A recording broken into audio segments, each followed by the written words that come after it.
Mistress Lys, Commander Aldin, it gives me great pleasure to formally welcome the city-state of Alamigo to the Eorzean Alliance. The pleasure is ours, Your Grace. I know I speak for all Alamegans when I say that we are glad of this chance to stand with our comrades of the Alliance. And we, for our part, are glad indeed to be able to welcome friends both old and new.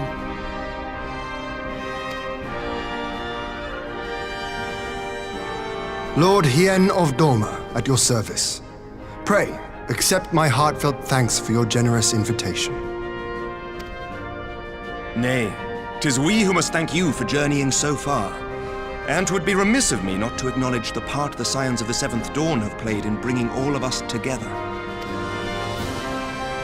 In times of great unrest, you and yours have been our constant companions, without whom we would not be here. With apologies to Lord Hien and Mistress Alisaie, it occurs to me that we have not gathered in this way since that fateful day in Uldar. The day I lost my arm and my freedom. As I lay in my cell, never did I dream that I would one day be given the chance to represent my homeland at this council. I would not even be alive had you not plucked me from the jaws of death. You, Yugiri, and Alphino.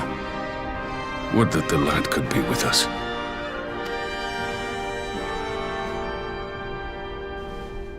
I too owe my presence here to Alphino, in so many ways. Until such time as he returns, I mean to carry on his good work as best I can.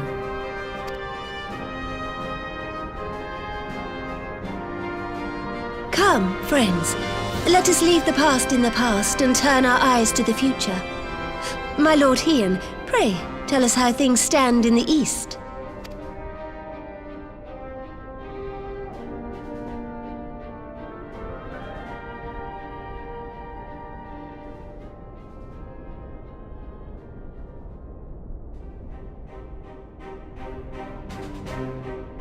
Having heard the rumors of dissent in Garlemald, I dared to dream of a peaceable solution.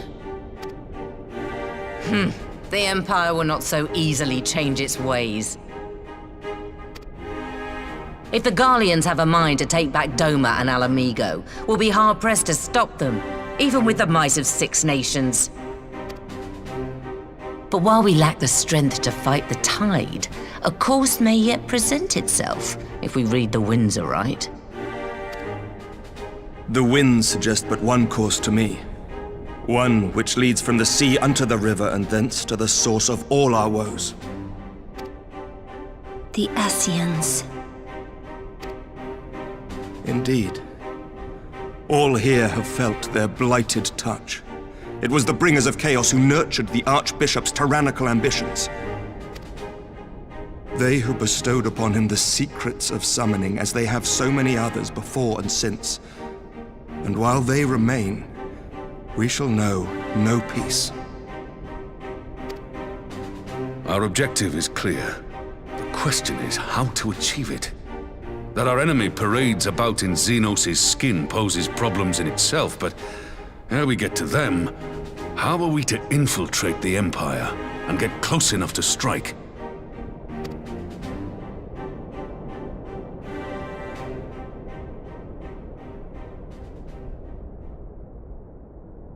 While I see the wisdom in targeting the Ascians, an assassination attempt on Garlean soil would do little to aid our cause, even were it to succeed. It's time we used our enemy's preferred tactic: subterfuge. You have an idea? Speak your mind, Master Thancred. None here know the enemy better than the Scions, and you mayhap best of all. Whatever it is you propose, we will give it fair hearing. On that you have my word. Very well, Admiral. My proposal is thus. We dispatch the shinobi to Imperial territory. There, they sow the rumor that the Crown Prince perished in the battle for Alamigo. and that the man parading around is in fact a corpse inhabited by a servant of darkness.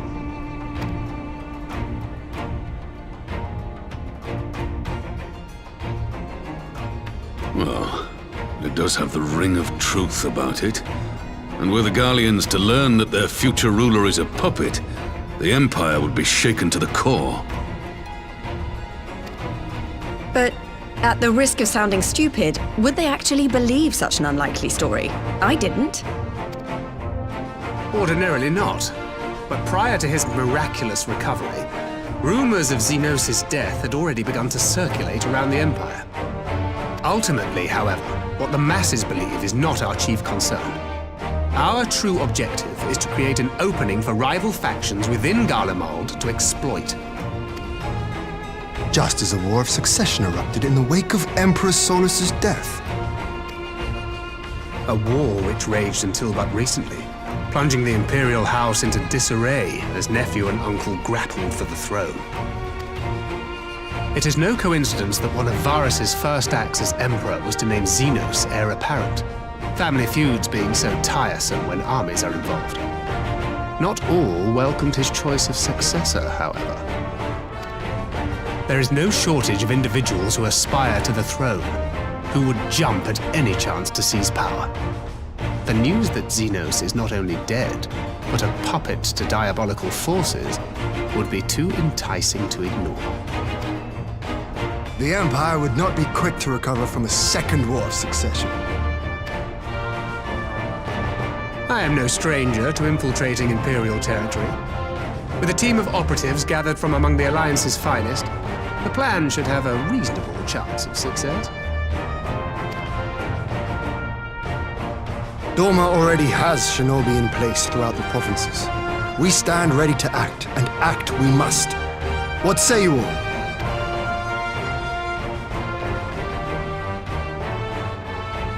I'm for Master Thancred's proposal. We shine a light upon the Ascian and test the Empire's unity. 'Twas his plot that scuttled Doma's negotiations, was it not?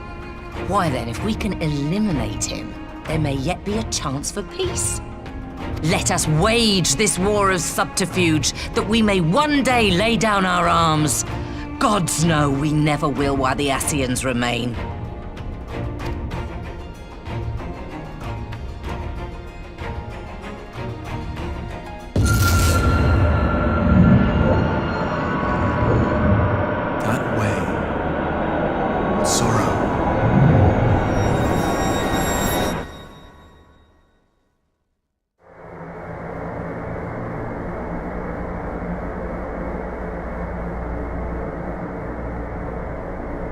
History must be changed.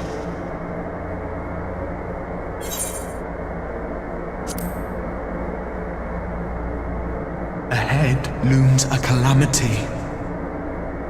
Ahead looms light, expunging all form and life. Twin dooms only you can forestall. Only you. What's the matter?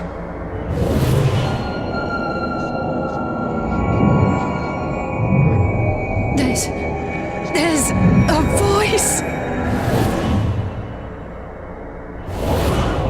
Spies in our midst? Nay, I sense no such presence. Let expanse contract, eon become instant. Throw wide the gates that we may pass.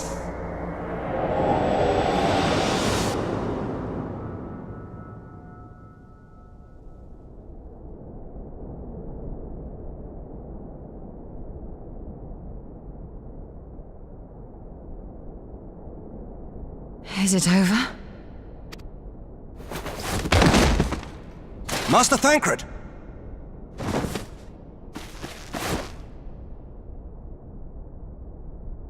12 for Fend. Bear him to a private chamber. Have every healer make ready. Swiftly!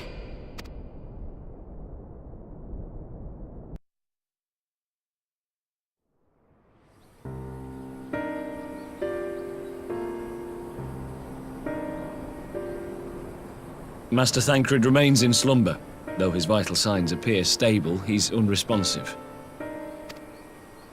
What could have done this? And why just him and not the others? I'm afraid we could not identify the cause, my lady.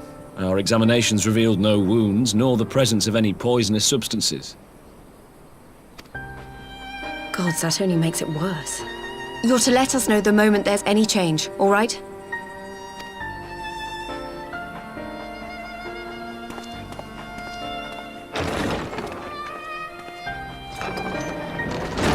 Thank you for coming.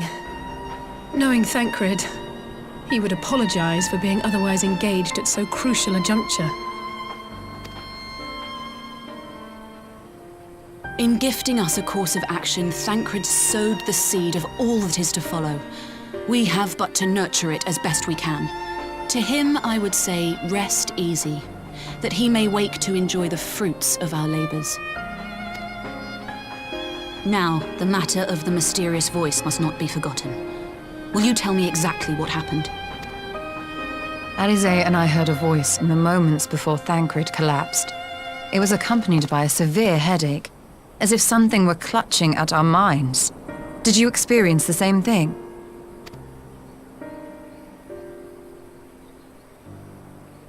So, in between the voice and the pain, you felt as if you were somewhere else entirely?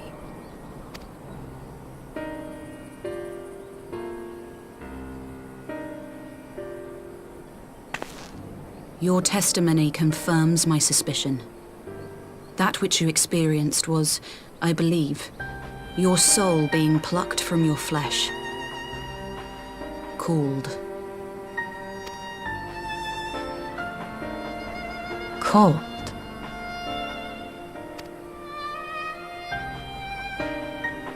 I myself examined Thancred. Reach out as I may, I could not sense in him the spark of life that is his soul.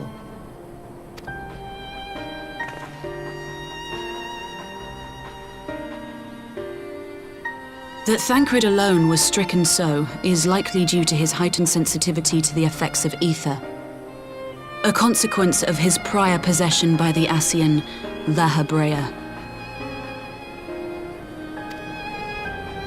The owner of the voice, whoever it may be, reached out to you, called your souls, and in so doing, caused you and yours such pain.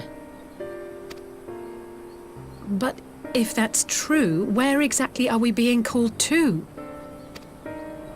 I know not. Yet one thing is plain. Whoever waits for you on the other side is possessed of a power unlike any I have ever known.